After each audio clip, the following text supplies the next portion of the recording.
আসসালামু আলাইকুম রাহমাতুল্লাহ। দেখেন নিঃসন্দেহে গলায় মাফলার চলে আসছে, তার মানে বুঝতে হবে শীত চলে আসছে, তাই না? তো শীত যেহেতু চলে আসছে, আমাদের শীতের বিষয়, শীত নিয়ে একটা কবিতা লেখা আছে আমার, স্বরচিত কবিতা। চলেন সেটা আমরা আবৃত্তি করে শোনাই। পৃথিবী একটু উষ্ণ হলে জানাই শীতকে নিমন্ত্রণ।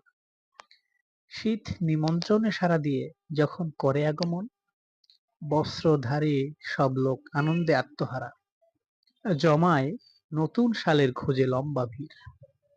গভীর নিদ্রা পূর্ণ করে আত্মতৃপ্ত হয়ে হরেক রকম রকমারি পিঠা পায়েসে ঝাঁপিয়ে পড়ে। শীত এলে দুনিয়ায় সবাই রঙিন রঙিন ফুলে যে যার আঙিনা ভরাট করে।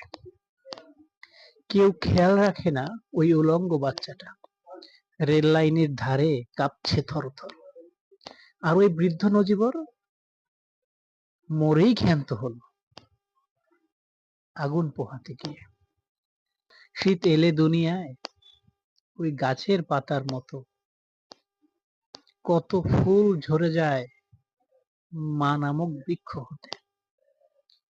আমি চাই শীত আসুক, সাথে মানবতাকে সাথে নিয়ে।